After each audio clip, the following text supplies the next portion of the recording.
We will move into our scripture reading this morning that comes to us from the Old Testament book of Daniel.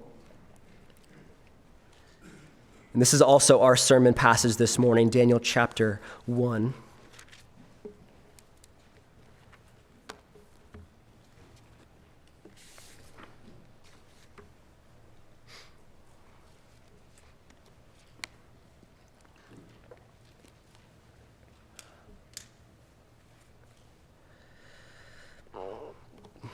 Daniel chapter 1, we'll be reading the entire chapter, verses 1 through 21 this morning. This is the word of the Lord. In the 3rd year of the reign of Jehoiakim, king of Judah, Nebuchadnezzar, king of Babylon, came to Jerusalem and besieged it. The Lord gave Jehoiakim, king of Judah, into his hand, along with some of the vessels of the house of God. And he brought them to the land of Shinar, to the house of his God, and he brought the vessels into the treasury of his God. Then the king ordered Ashpenaz, the chief of his officials, to bring in some of the sons of Israel, including some of the royal family and of the nobles, youths in whom there was no defect, who were good-looking, showing intelligence in every branch of wisdom, endowed with understanding and discerning knowledge, and who had the ability for serving in the king's court. And he ordered him to teach them the literature and language of the Chaldeans.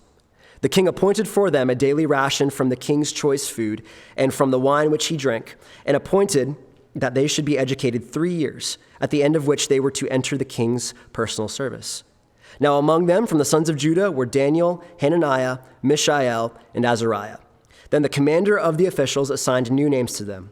And to Daniel he assigned the name Belteshazzar, to Hananiah, Shadrach, to Mishael, Meshach, to Azariah, Abednego. But Daniel made up his mind that he would not defile himself with the king's choice food or with the wine which he drank. So he sought permission from the commander of the officials that he might not defile himself.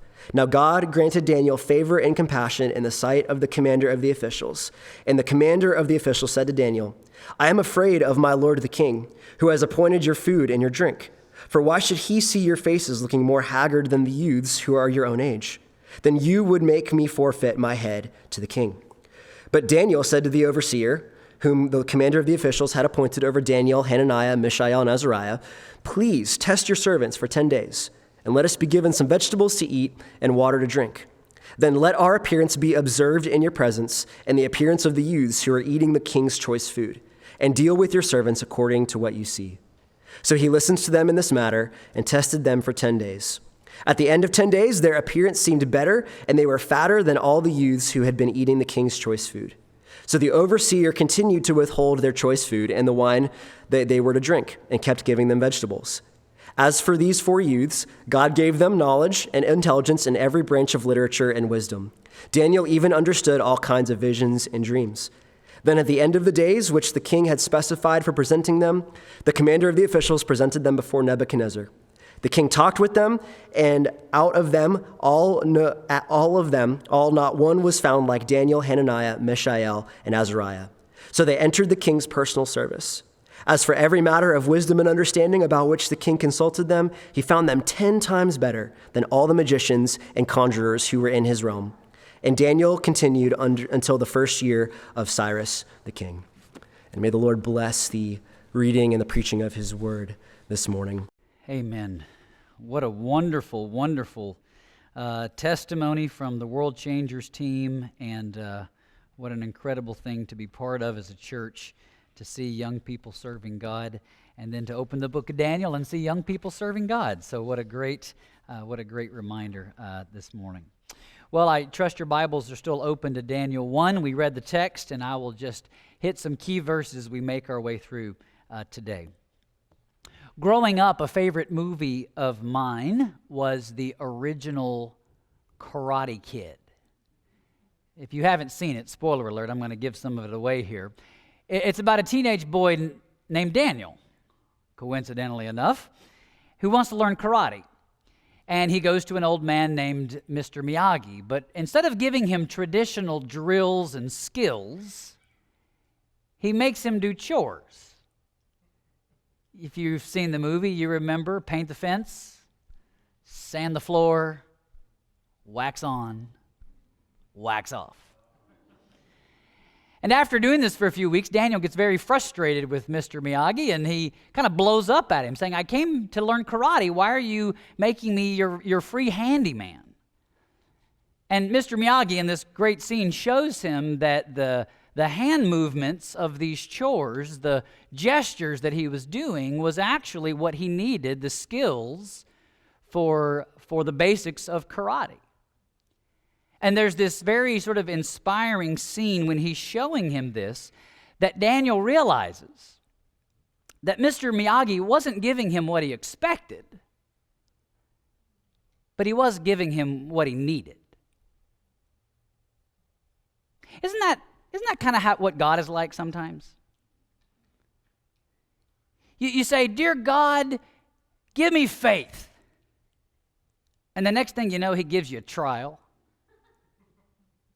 You say, well, that's not what I asked for. Yeah, but maybe that's what you need. Dear God, make me a loving person. And the next thing you know, your roommate, your coworker is grumbling and complaining and belligerent. You think that's not what I asked for? But again, maybe that's what you need.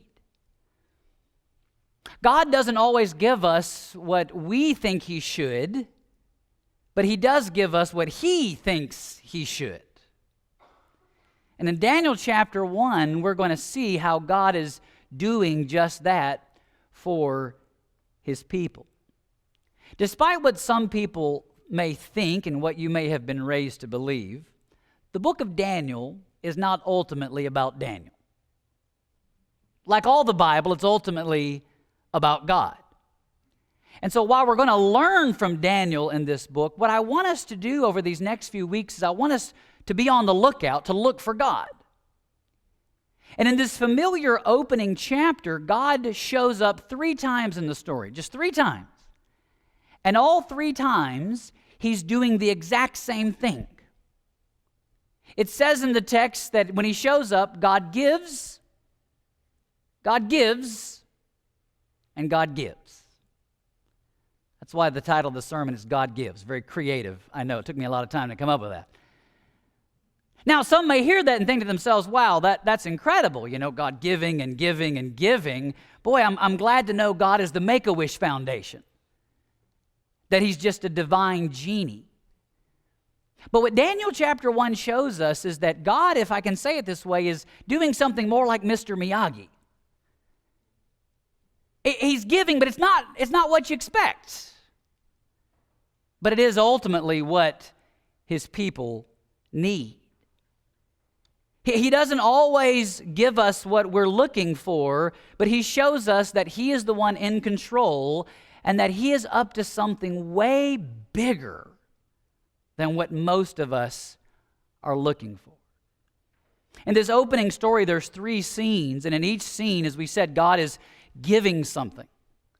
And whether or not you realize it, God is still giving this to his people today and still giving these things to us. And we need to realize it may not be what we desire or even what we expect, but it is ultimately what we need. Let's unpack Daniel 1 a little bit together. Notice the first verse. I will read this one. It says, in the 3rd year of the reign of Jehoiakim, king of Judah, Nebuchadnezzar, king of Babylon, came to Jerusalem. Now, this verse here is history, and it's some important history. The northern half of Israel is gone. The southern half, named Judah, is headed that direction. For hundreds of years, for many generations, they've not listened to God. They've ignored the prophets. They have basically put their fingers in their ears when it comes to God's word. And the big geopolitical bully in the region at this point is this new nation called the Babylonians, who's led by this brand new king. If you notice verse 1, his name is Nebuchadnezzar. Now, Nebuchadnezzar is not just Bible famous. He's famous. His wars and exploits are legendary. In fact, Nebuchadnezzar's Wikipedia page is longer than Elon Musk's. I kid you not. Go look it up. This guy is a big deal in the ancient world. And he was really good when he came to power of gobbling up other nations. He was really good at expanding their borders and growing the empire and making Babylon one of the greatest superpowers of its day. And that's what he's doing. He sees Judah and comes to it and wants to take it for himself. It says he besieged it. If you want to read an account of this, go read the book of Lamentations. Jeremiah was an eyewitness to this and described how horrible it was. I know verse 1 looks real simple. Oh, he came and besieged. But if you look closely, verse 1 is filled with chariots rumbling and swords clashing and torches burning and people dying. Verse 1 is a devastating verse that has death and sickness and pain and all kinds of horrors assumed and or packed into it. And so Nebuchadnezzar's come and he swallows up Judah. Not only did he destroy Jerusalem, verse 2 says he also pillaged it. Notice he took some of the vessels of the house of God, some of the instruments they used in their worship. This is sort of like stealing the rival high school's mascot. That's what ancient pagans like to do. They would take each other's gods, like capture the flag, and stick the statue in their temple, and they would theologically flex and say, see, our God is stronger than your God. And so Nebuchadnezzar is taunting Yahweh here. He's taunting the God of Israel. In fact, if you don't believe me, notice where he takes it. Notice there in verse 2, he brings it to the land of Shinar. If you know the land of Shinar, that's one thing happened there big in the Old Testament, Genesis 11. That's the story of the Tower of Babel. And if you don't think there's a connection there, look down in verse 4. What does he try to do to these exiles? He tries to teach them one language. Nebuchadnezzar is trying to single-handedly reverse God's curse. He's trying to show that he's the one in charge, that he's the one in control. And so he flexes on Judah and flexes on Yahweh and says, I'm the one in charge. He took their stuff. He also took their children. Verse 3 says he comes through and gets some of the sons of Israel.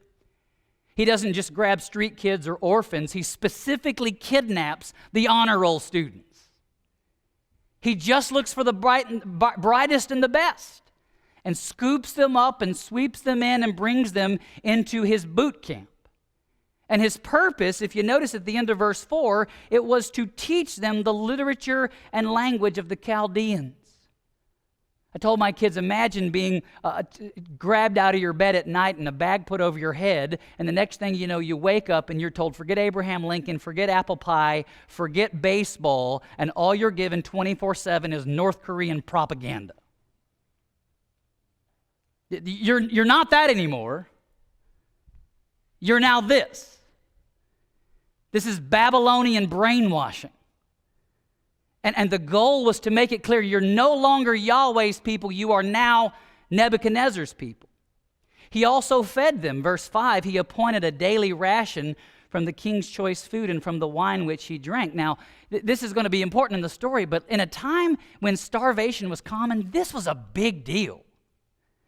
To be given a free meal ticket to the king's buffet. Listen, Nebuchadnezzar didn't drink cheap wine out of a cardboard box. Like, he drank the good stuff. This was not simply, liver and onions. He ate filet. This is the best food in the entire known world.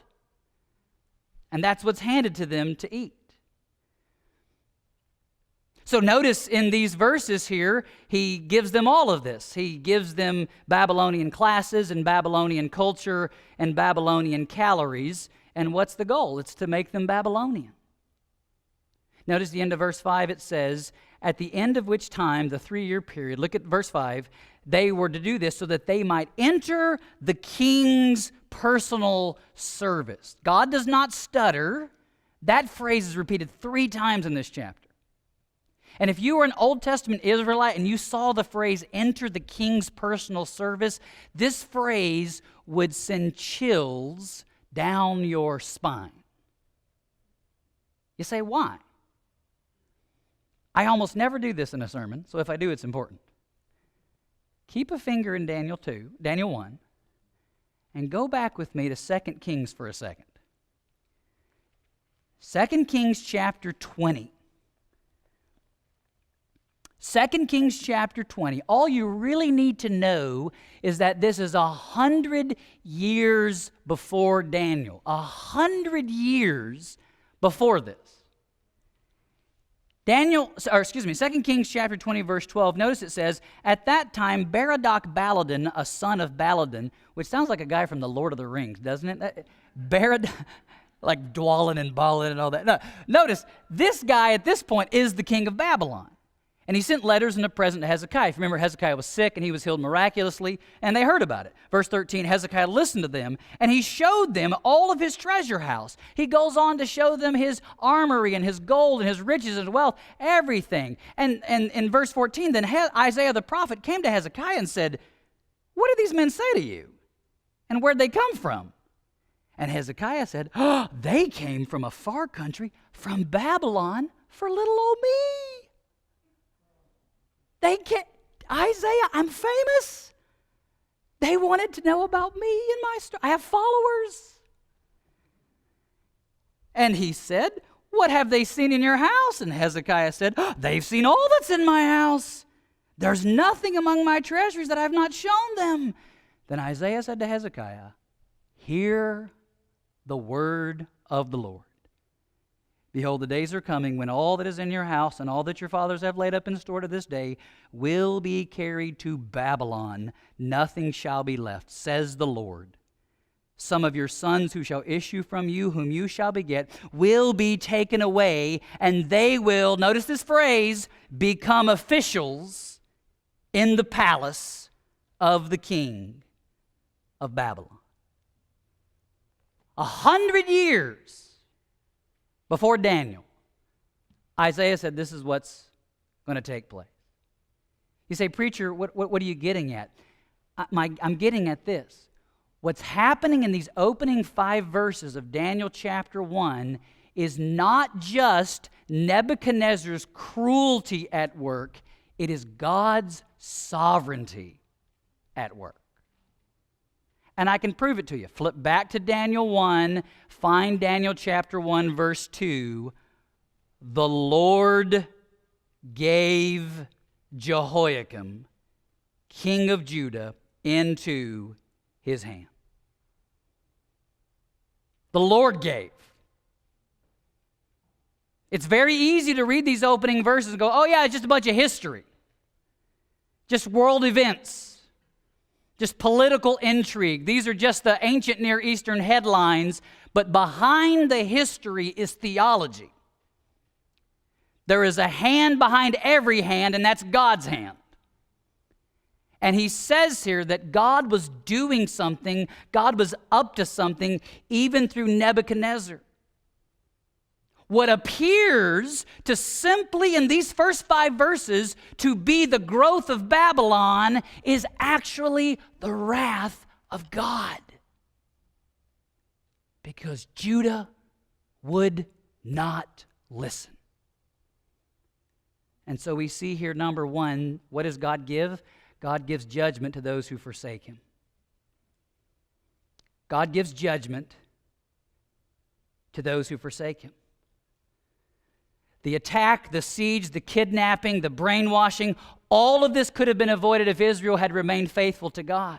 They took God for granted, and for hundreds of years, the nation of Israel, the nation of Judah, they honored God with their lips, but not with their hearts. And for a long time, the nation of Judah said, we want to be like the nations, we want to be like the nations. Hezekiah said, we want to be like the nations. And in 605 BC, God said, fine. Go to the nations. If you're going to forsake my word and forsake my direction and forsake my leadership, I'll give you what you want. It reminds me of Romans chapter 1. We all know there's a God, whether we want to admit it or not. The problem is not that we don't have the truth. The problem is that men and women suppress the truth in unrighteousness. And we know there's a God, but we don't honor him as God. And so what does God do? He says, fine, if you want it, you can have it. And he gives judgment to those that forsake him. My friends, we love to tell each other that God keeps his promises. God keeps his promises, and that's true. But listen, that's not only the great promises, that's also the grave promises. And his promise is that those that forsake him, those that rebel against him, that what is coming their way is judgment. Listen, if you're here this morning and you're not a believer, the Bible is quite clear of a promise. It is appointed unto man once to die, and after this comes the judgment. That is not a 70-year exile. That is an eternal exile. But God in his mercy and his kindness has sent his Son, the Lord Jesus. And John chapter 3, verse 17 says, "For God did not send his Son into the world to judge the world, but that the world might be saved through him. And that he who believes in him is not judged, but he who does not believe is already judged." Maybe there's some here like Israel that you wouldn't say you're an unbeliever. You've grown up around the church. You've grown up around the faith. Your mom loves God. Your dad loves God. You've been to Sunday school, Christian school, all those things. You know the gospel forwards and backwards, but deep down, you just honor God with your lips and not your heart. And you're thinking, man, when I turn 18 or 21, when I graduate college and I'm not being, mom and dad aren't paying the bills, I'm going to go my own way. I'm going to do my own thing. I'm going to walk away from it all. Listen to me closely. Hebrews chapter 10 says, For if we go on sinning willfully after receiving the knowledge of the truth, there no longer remains a sacrifice for sins. What remains? The terrifying expectation of judgment. He goes on to say, for if God did this to Israel, how much more severe punishment will he give to those who trample underfoot the Son of God? My friends, it is no small thing to play games with God, to pretend, to honor him with your lips, but not your heart. And God gives judgment to those that forsake him. If you're thinking, I can't wait to get out, I can't wait to go on, I can't do whatever, you need to stop and think twice about that. Just when you think exile can't get any worse, it does. Notice verse 6. Now among them from the sons of Judah were Daniel, Hananiah, Mishael, and Azariah. Chapter 1 moves from a national story down to this personal story. The camera zooms in now on 4 young men, and it's going to sort of fix on them for the rest of the book of Daniel. Notice they are from the sons of Judah, verse 6, which means they're somewhere in the family tree of Jesus. Verse 7 says that these 4 young men, it says the commander of the officials assigned new names to them. So here's how Babylonian boot camp worked: separation, isolation, indoctrination, and then re-identification. They took their Jewish Hebrew names and gave them Babylonian names.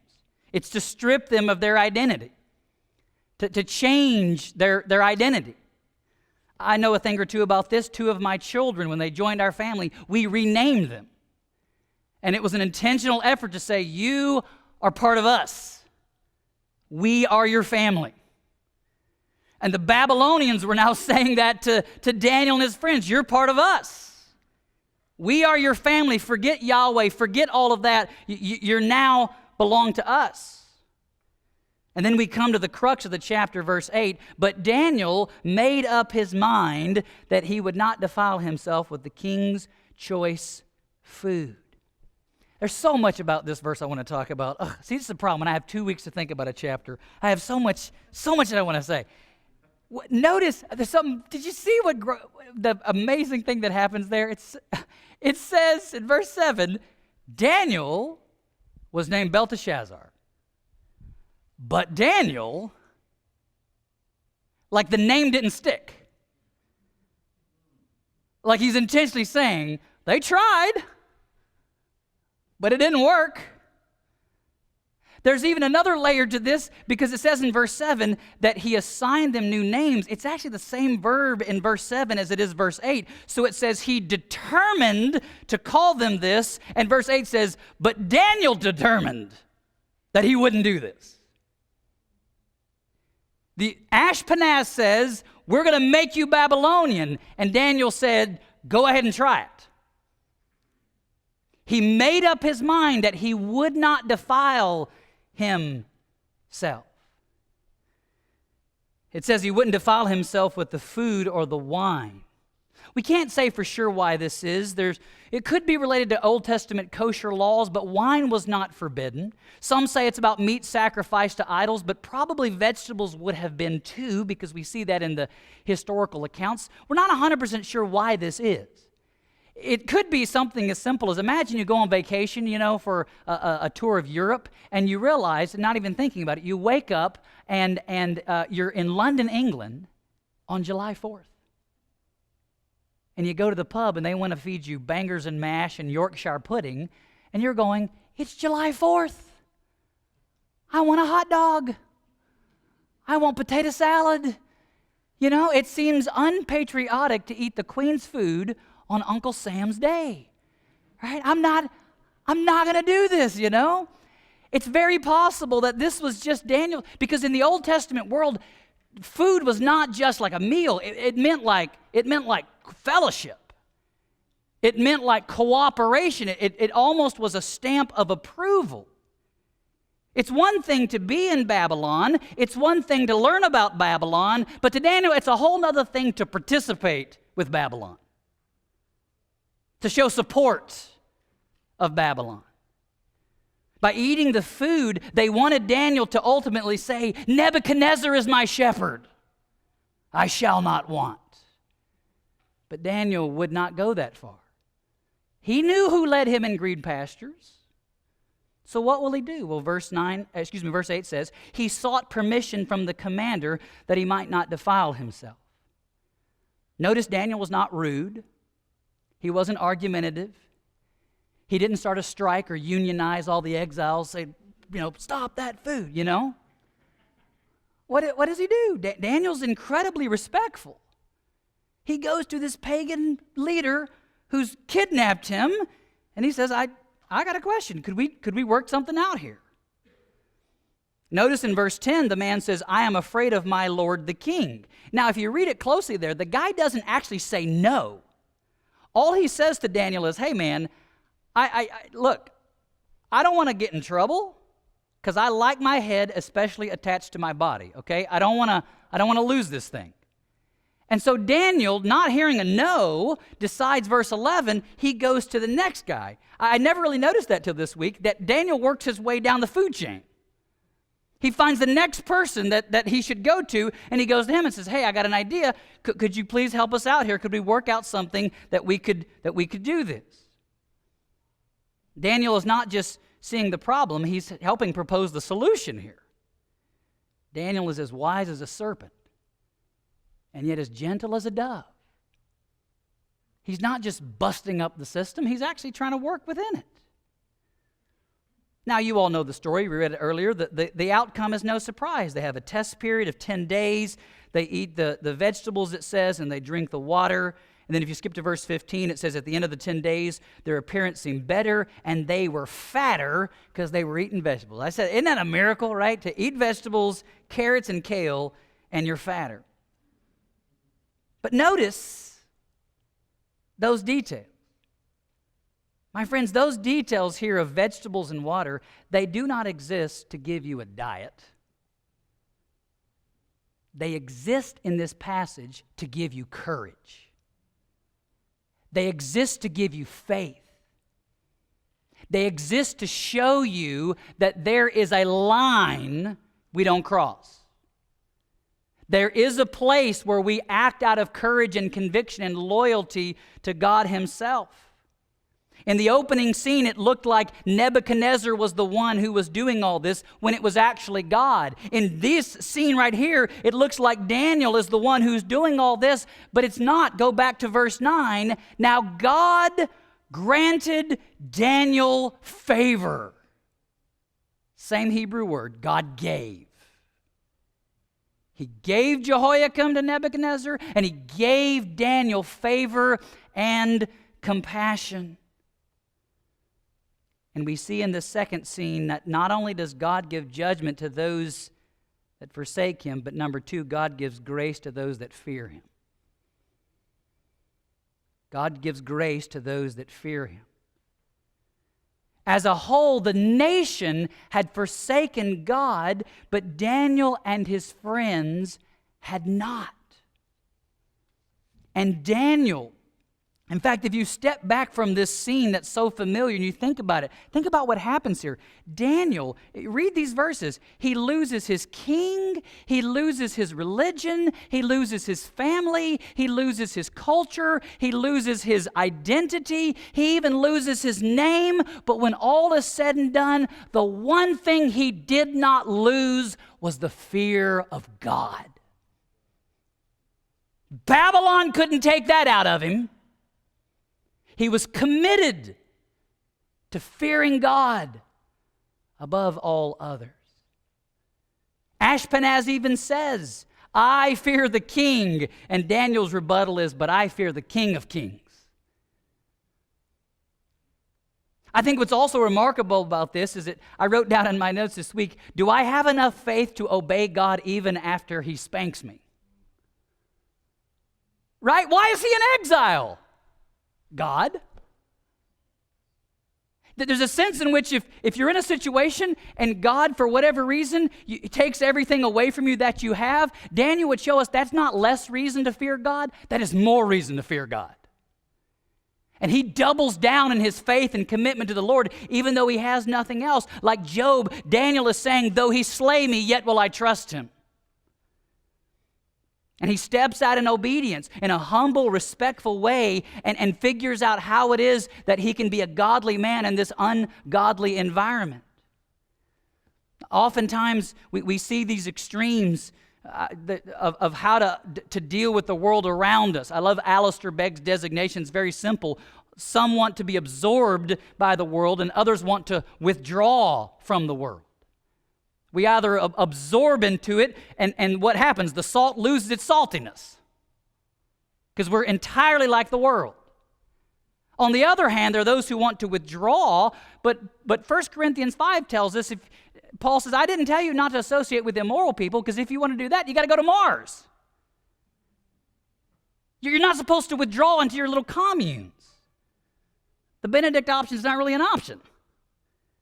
We have to make sure that we, like Daniel, engage those around us in a way that honors God, that shows our fear of God. So like Daniel, we have to say yes to some things and no to other things.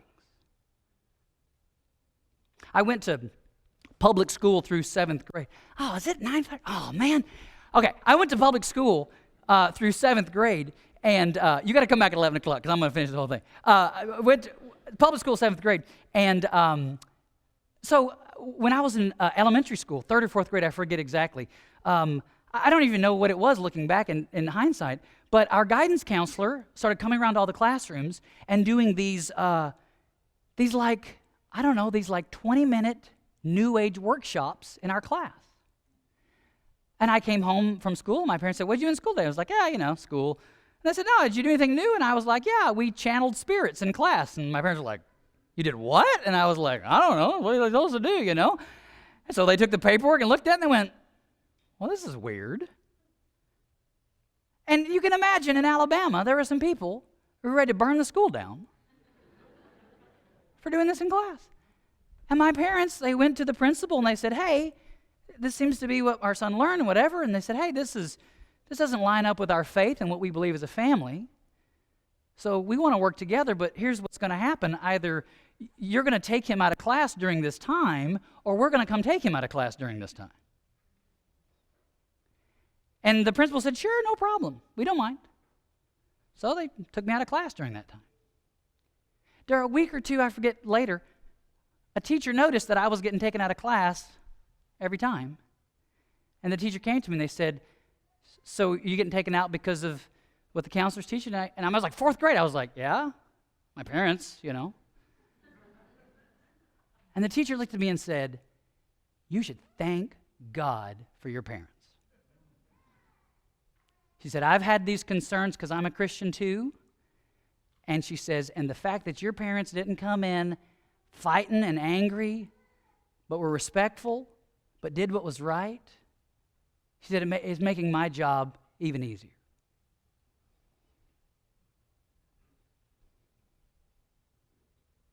Daniel shows us that there is a way to be in Babylon and not be Babylonian. But brothers and sisters, do we have symbols of resistance to the prevailing culture? Maybe it's just bowing your head to pray at Olive Garden before you receive your meal. Maybe it's refusing to wear the gender-inclusive button that your boss says everybody has to wear because that's the new uniform.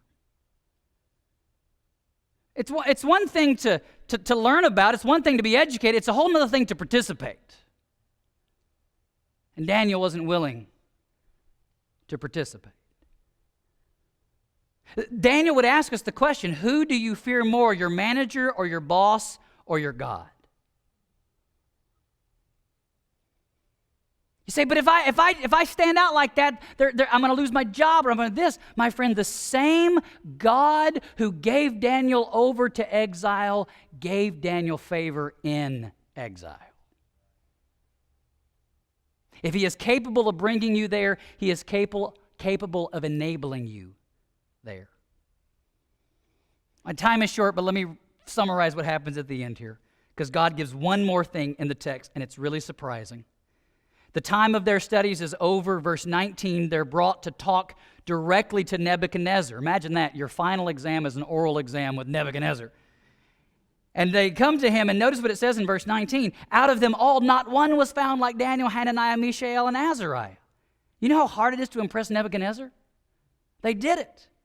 Verse 20, as for every matter of wisdom and understanding, he found them 10 times better than all the magicians and conjurers. Daniel and his friends, they not only graduated from the University of Babylon, they were co-valedictorians. And they weren't just brighter than all the students, they were brighter than all the professors. And Nebuchadnezzar sees this for what it is. And so what does he do? He brings them along, and it says he puts them into his service. How is this possible that these guys did this? How did they have this insight? Look at verse 17. As for these 4 youths, God gave them knowledge and intelligence and every branch of literature. And Daniel understood visions and dreams, foreshadowing for the rest of the book. That's supposed to remind us of another guy who knew visions and dreams. Who? Joseph. Remember Joseph? Why was Joseph given this ability? Because Joseph got to a point that why? He was there. God put him in a place, God put him in a situation, gave him this ability, this talent. Why? So that he might save his own family.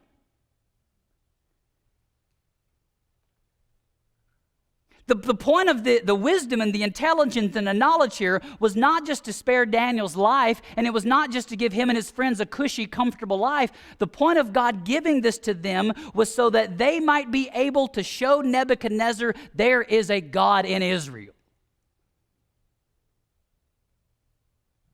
And so number 3, God gives a witness to those who don't know him. That's what he's doing here. If I can use the language of Augustine, the city of man has been secretly invaded by the city of God, and they don't even know it. In fact, they financed it. Nebuchadnezzar has invited this. Remember how the chapter started? Nebuchadnezzar standing over the nations, sticking out his chest, standing in the land of Shinar going, see, I'm in charge of everyone and everything. And God is in heaven going, are you sure about that? Really? You think, all right, buddy, we'll see what happens. And God placed Daniel in the right place at the right time so that Nebuchadnezzar, as we will see, will come to know who God is. My friends, listen, God will do whatever it takes to make his name great among the nations. Daniel was not there to be rich. Daniel was not there to be comfortable. Daniel was there to testify to who God was. Think about the testimony earlier, Katie Cummins' testimony. I'm going on a mission trip. No idea that God brought her there through all those experiences to speak personally and directly to someone in need who is sitting in church this morning. God gives a witness. So before you pray, dear God, get me out of this job, which might be an okay prayer to pray, maybe first we should pray, dear God, can you make me a witness in this job? Can you make me stand out? Can you give me the courage and the conviction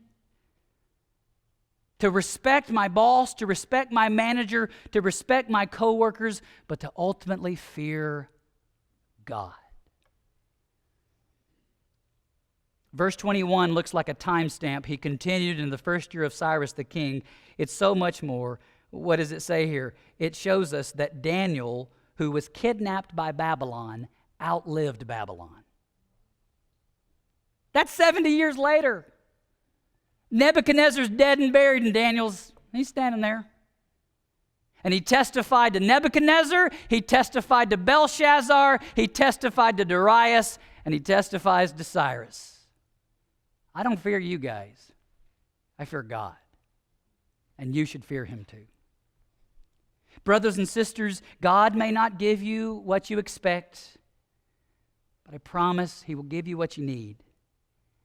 And he's up to something bigger, better, and greater than we could ever imagine, because God is in control.